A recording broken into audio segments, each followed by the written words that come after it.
What is happening in our world? Look around you and you see strife and conflict everywhere, especially in the Middle East. Syria is locked in a bitter civil war with little end in sight. Egypt and Libya have overthrown long-standing dictators, but cannot seem to find the way out of their problems as various factions vie for power. A very radical group called ISIS has taken vast swaths of territory in Iraq and Syria, and they claim to have formed an Islamic state. Oddly, the United States, Russia, and other strange bedfellows are working on the same side in an attempt to reverse ISIS influence. The Ukraine is in turmoil. Afghanistan and Pakistan are unstable. There is tension between Iran and Israel, along with the United States and others over Iran's alleged development of nuclear weapons. And how can we forget the ongoing troubles between Israel and the Palestinians? This is only a partial list of increasing tensions around the world. By the time you see this, all these things may be old news. But one thing is sure, the Middle East and many other parts of the world will remain in conflict. Where is all this heading? Can we know?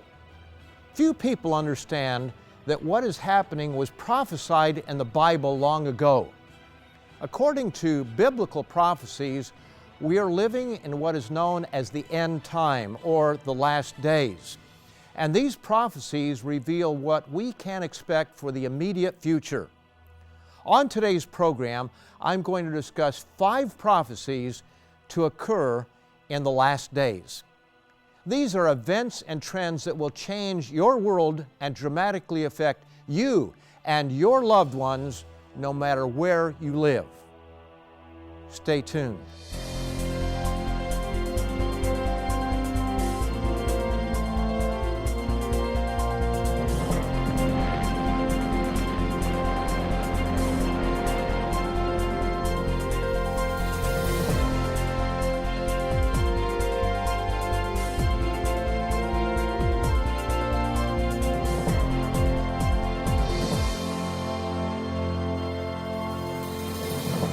Welcome to Tomorrow's World from those of us at the Living Church of God, the sponsor of this program.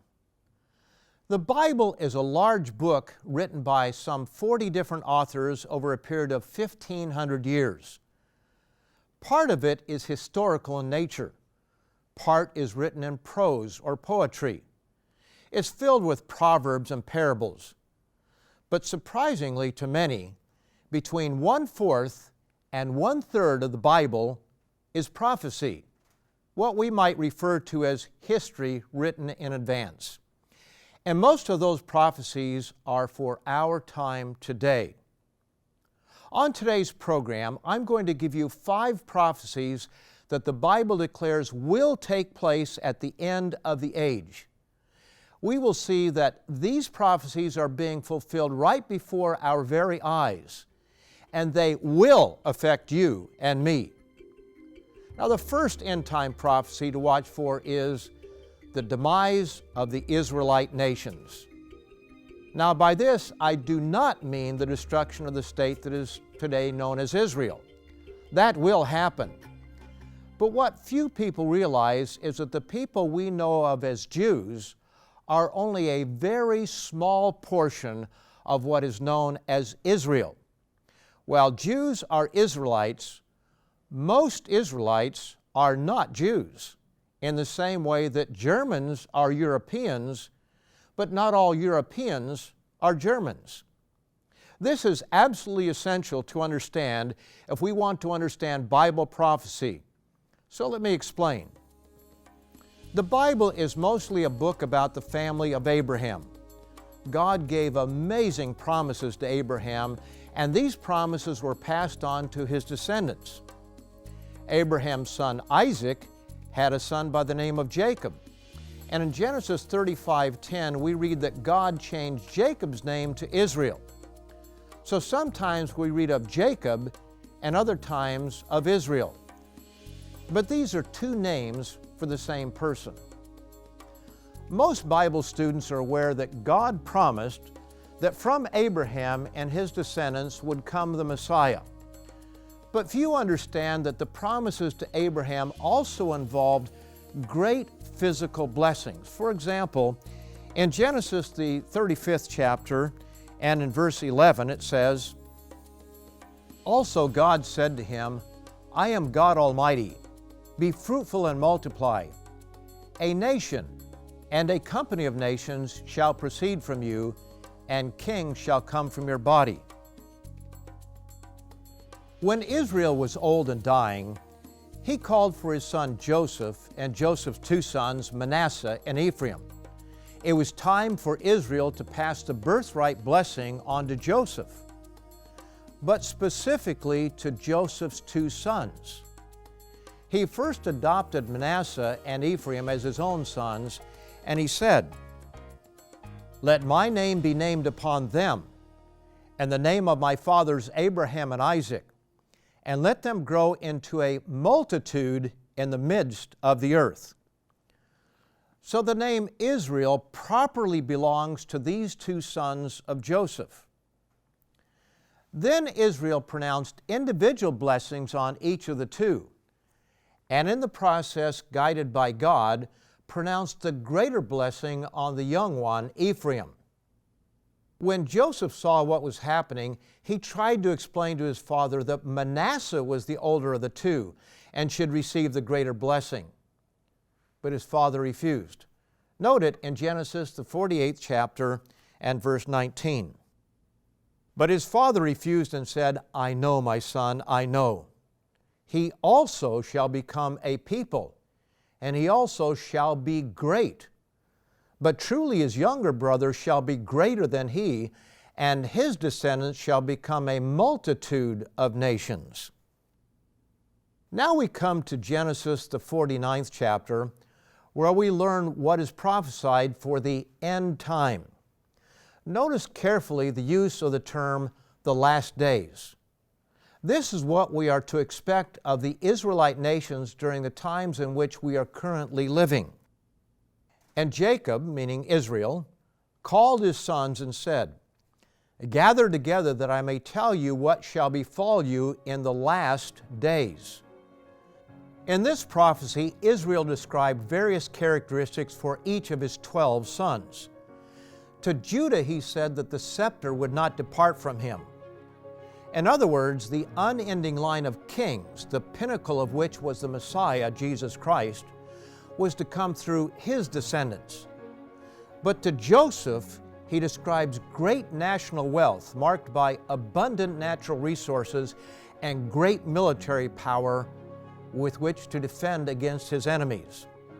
Similar promises are made in Deuteronomy, the 33rd chapter. Let's read them beginning in verse 13. "And of Joseph he said, Blessed of the Lord is his land, with the precious things of heaven, with the dew and the deep lying beneath, with the precious fruits of the sun, with the precious produce of the months, with the best things of the ancient mountains, with the precious things of the everlasting hills, with the precious things of the earth and its fullness, and the favor of him who dwelt in the bush," meaning God. "Let the blessing come on the head of Joseph. His glory is like a firstborn bull, and his horns like the horns of the wild ox. Together with them he shall push the peoples to the ends of the earth." Now consider Great Britain, a company or commonwealth of nations, along with the United States, a single great nation, and how they pushed their enemies to the ends of the earth at the end of World War II.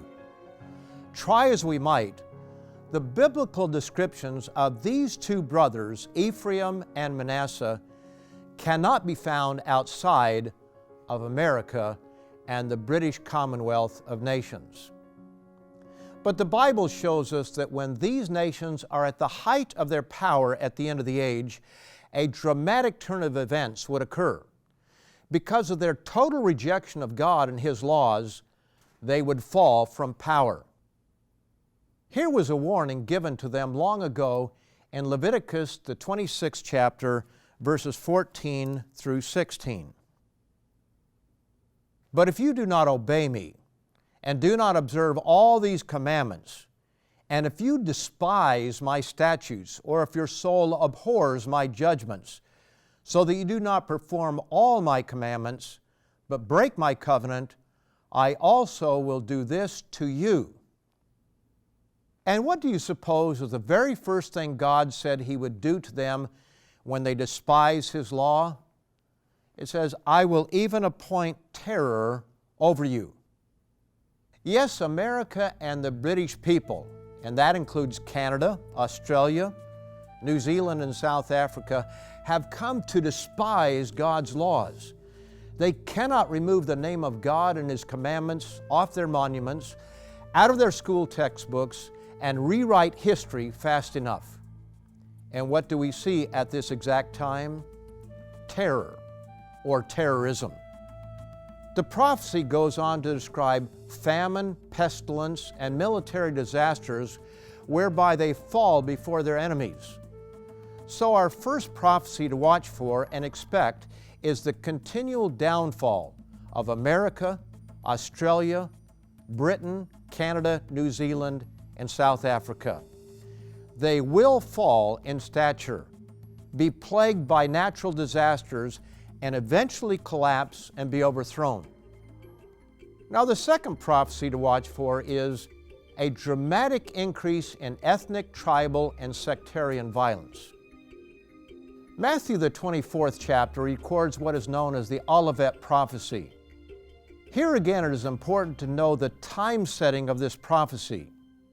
In verse 3, Jesus Christ is asked by His disciples about the sign of His second coming and the end of the age. Now, as He sat on the Mount of Olives, the disciples came to Him privately saying, Tell us, when will these things be? And what will be the sign of your coming and of the end of the age? He then goes on to give a brief but detailed outline of end-time prophecy.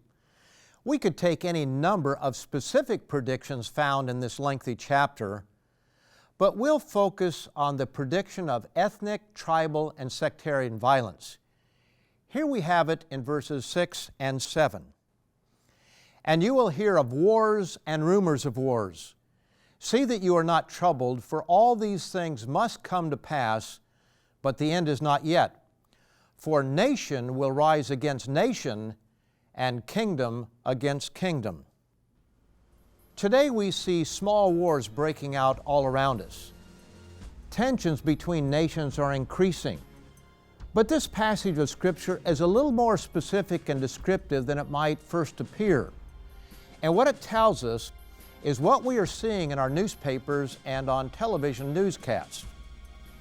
When it says nation will rise against nation, the original Greek for nation is ethnos, meaning race or tribe.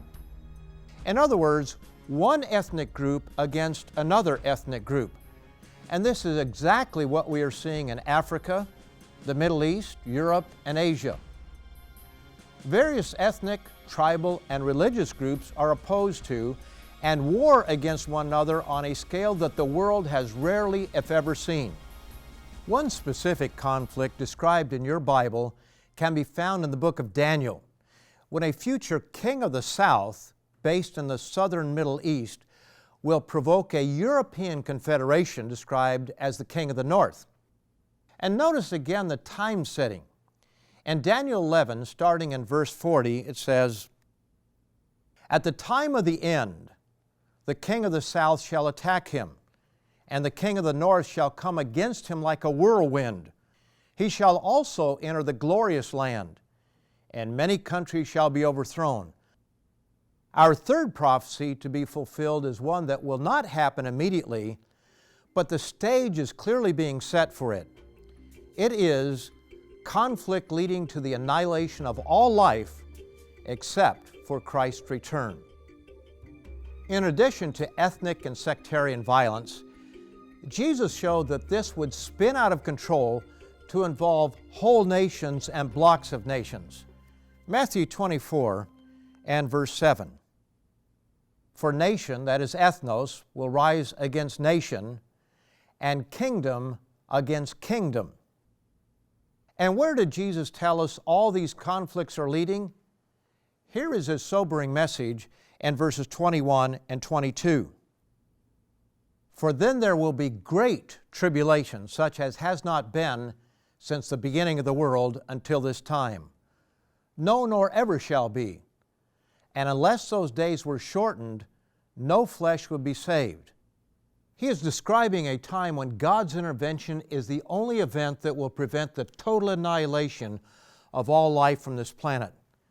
This could not have happened until the last half of the 20th century and now into the 21st. Biblical phrases such as the time of the end, the time of Jacob's trouble, the end of the age, and the last days all refer to this general period. The Great Tribulation and the Day of the Lord overlap these terms, but define more specific periods within the framework of end-time prophecies. Note the connection between the end of the age and Christ's return. If He has yet to return to this earth, then these prophecies have yet to be fulfilled. You need to know how they will affect you and your loved ones. Our fourth end-time prophecy is the rise of a charismatic religious leader who will deceive the world. Many parts of our world, especially the Western world, but also large numbers within countries such as China, lack a true spiritual foundation. Believing there is no God, there are no strong convictions to anchor the individual. And without a moral compass, it leaves one with no more purpose than to satisfy the self for today, with little thought for the well-being of others or for tomorrow.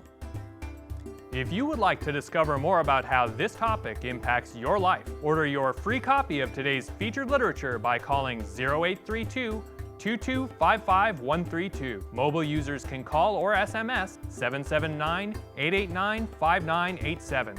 You can also write to us at Living Church of God, P.O. Bag number 7, Mapusa Bardez, Goa 403507, India. You can also visit us online at www.tomorrowsworld.co.in. In this atmosphere, when problems become acute, people are ripe to fall for a charismatic leader who seems to offer solutions.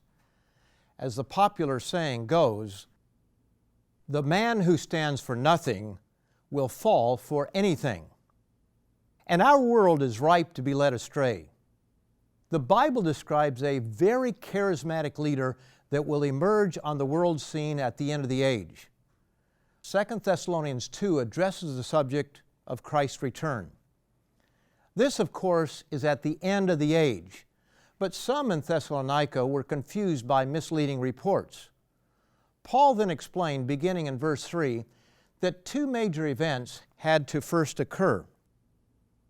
Let no one deceive you by any means, for that day, that is the day of Christ's return, will not come unless the falling away comes first, and the man of sin is revealed, the son of perdition, who opposes and exalts himself above all that is called God or that is worshipped, so that he sits as God in the temple of God, showing himself that he is God.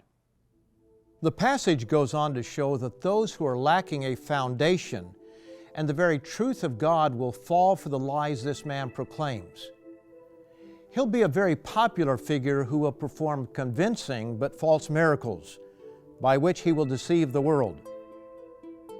Paul describes this very deceptive future leader as the lawless one. Here it is in 2 Thessalonians 2, beginning in verse 9. The coming of the lawless one is according to the working of Satan, with all power, signs, and lying wonders, and with all unrighteous deception among those who perish, because they did not receive the love of the truth, that they might be saved. And for this reason God will send them strong delusion, that they should believe the lie, that they all may be condemned who did not believe the truth, but had pleasure in unrighteousness.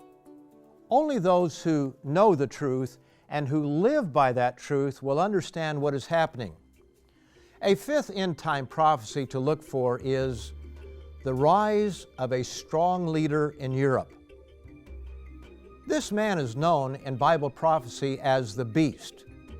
That term also applies to the empire that he controls. This is a very interesting prophecy in light of what we see happening in Europe at this time. As of the recording of this program, there are 28 countries in the European Union, but the Union is anything but unified. Only 16 of the 28 share the common currency called the euro. So in that sense, there are two tracks, an outer union and an inner core. Some nations want full integration, others want a loose union. The prophet Daniel described the nature of this union more than 2,500 years ago. In explaining to King Nebuchadnezzar the meaning of a dream he had, he described 4 world-ruling empires that would rise up in the area of the Middle East. The Babylonian Empire was the first one, and after that came the Medo-Persian Empire, the Greco-Macedonian Empire, and finally the Roman Empire. This is recognized by almost all Bible scholars. Other prophecies show that the Roman Empire would have a number of resurrections and would continue all the way to the time of Christ's return. In Nebuchadnezzar's dream, we have a glimpse into the final beast power at the end of the age, and it matches what we see in Europe today. Notice it in Daniel, the 2nd chapter, verses 42 and 43. And as the toes of the feet were partly of iron and partly of clay, so the kingdom shall be partly strong and partly fragile. As you saw iron mixed with ceramic clay, they will mingle with the seed of men, but they will not adhere to one another, just as iron does not mix with clay. The time setting of this condition is made plain by the next verse. It is the end time when Christ will return to set up an everlasting kingdom. And in the days of these kings, the God of heaven will set up a kingdom which shall never be destroyed, and the kingdom shall not be left to other people. It shall break in pieces and consume all these kingdoms, and it shall stand forever. We see at this very moment a Europe struggling to unite. But just as iron does not mix with clay, these nations do not blend together. Each wants to keep its own language, customs, and laws. Time and again, when put to a vote of the people, federalism is rejected. But some European leaders and bureaucrats in Brussels push on relentlessly. What is evident is that there are two mindsets involving Europe. Countries such as England have rejected the euro currency and are becoming more Euro-skeptical every day. Countries such as Germany want full integration. But even Germans have their doubts about Europe, especially in the light of the financial crises of recent years.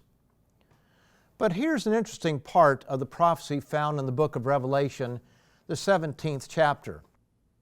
This chapter describes both the great false prophet discussed in our previous point and the final beast power. It tells us that when all the dust settles, there will be 10 kings or kingdoms that will give their power over to the beast for a short period of time. Notice this in verses 12 and 13.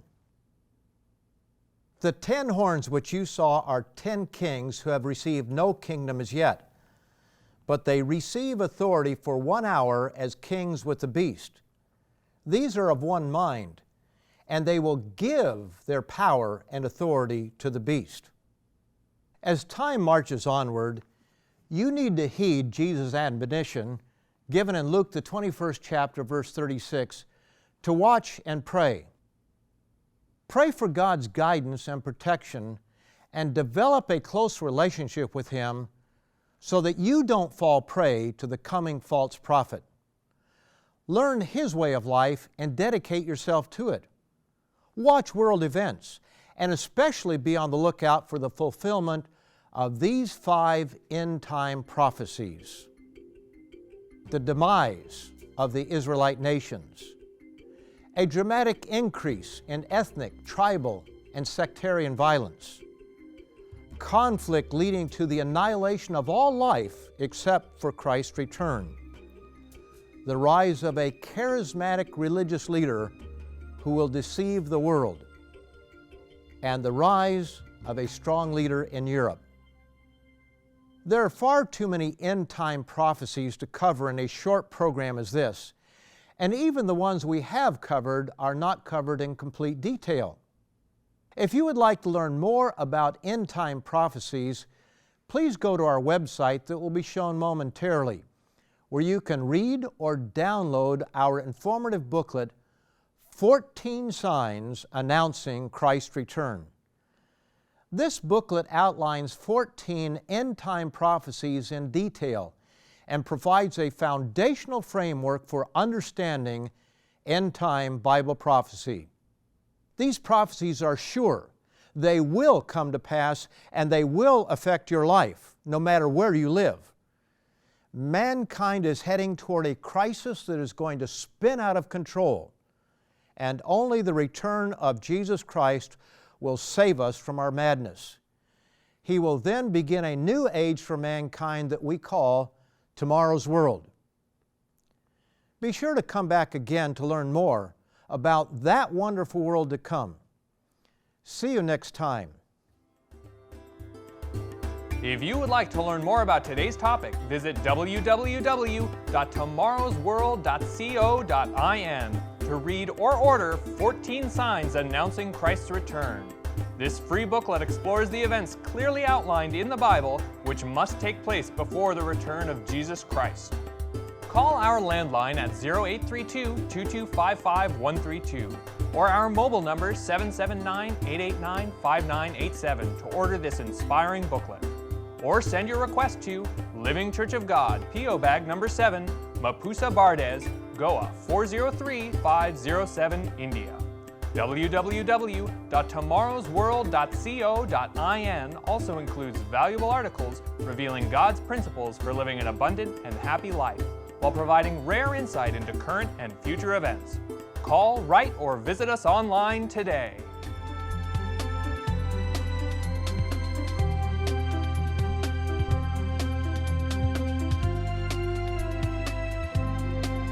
The preceding program has been produced by the Living Church of God.